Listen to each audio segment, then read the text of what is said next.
Telugu flame YouTube channel ఇప్పుడే subscribe చేసుకోండి. G తెలుగులో రాత్రి 7 గంటలకి టెలికాస్ట్ అవుతున్న డైలీ సీరియల్ నిండు నూరేళ్ల సావాసం. చక్కటి కథా కథనాలతో ప్రేక్షకులని ఇంతకాలం విశేషంగా అలరించిన ఈ సీరియల్ ప్రస్తుతం చక్కటి గ్రాఫిక్స్ తో కూడా ప్రేక్షకులని అలరించబోతోంది. ఎక్స్కర్షన్ కి వెళ్లిన స్కూల్ పిల్లల బస్ ని నకిలీ డ్రైవర్ ద్వారా ట్రాప్ చేసి స్కూల్ పిల్లల్ని ప్రిన్సిపల్ ని కిడ్నాప్ చేస్తాడు అరవింద్. తమ వాళ్ళని తమకు అప్పగించాలని, అలాగే అమరేంద్ర కూడా తమ దగ్గరికి రావాల్సిందిగా కండిషన్ పెడతారు. తనని అరెస్టు చేసిన పాపానికి అమరేంద్రకి శిక్ష తప్పదు అని అరవింద్ బెదిరిస్తాడు. ఒక దట్టమైన అడవిలో ఒక బంగ్లాలో స్కూల్ పిల్లల్ని అందరినీ బంధిస్తారు. అమరేంద్ర అక్కడికి వస్తాడని బంగ్లా చుట్టూ ల్యాండ్ మైన్స్ ను కూడా పెడతారు. ఇక వాళ్ళని కాపాడడానికి అమరేంద్ర, రాథోడ్, బాగి ముగ్గురు వస్తారు.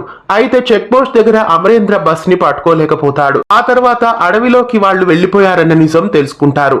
ఆ అడవిలో విషనాగులు ఉన్నాయని, గజమయూరి అనే చాలా ప్రమాదకరమైన పాము ఉందని, అది ఎదురు వచ్చిన వాళ్ళని వదిలిపెట్టదని, దాని దగ్గరికి వెళ్ళిన వాళ్ళు తిరిగి రాలేదని పోలీసులు చెప్తారు. ఇక లేటెస్ట్ ప్రోమో ప్రకారం చూస్తే ఏం జరగబోతోందనే విషయానికి వస్తే ఆ పాము అమరేంద్రకి ఎదురుగా వస్తుంది.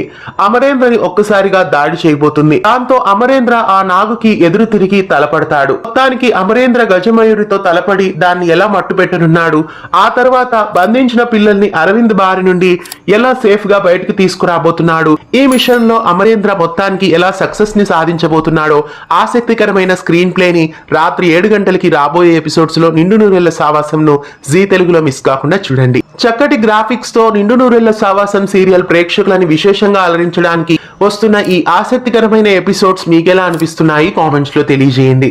ఇలాంటి మరెన్నో అప్డేట్స్ కోసం మన ఛానల్ ని సబ్స్క్రైబ్ చేసి పక్కనే ఉన్న బెల్ ఐకాన్ ని యాక్టివేట్ చేయండి. తెలుగు ఫ్లేమ్ యూట్యూబ్ ఛానల్ ఇప్పుడే సబ్స్క్రైబ్ చేసుకోండి.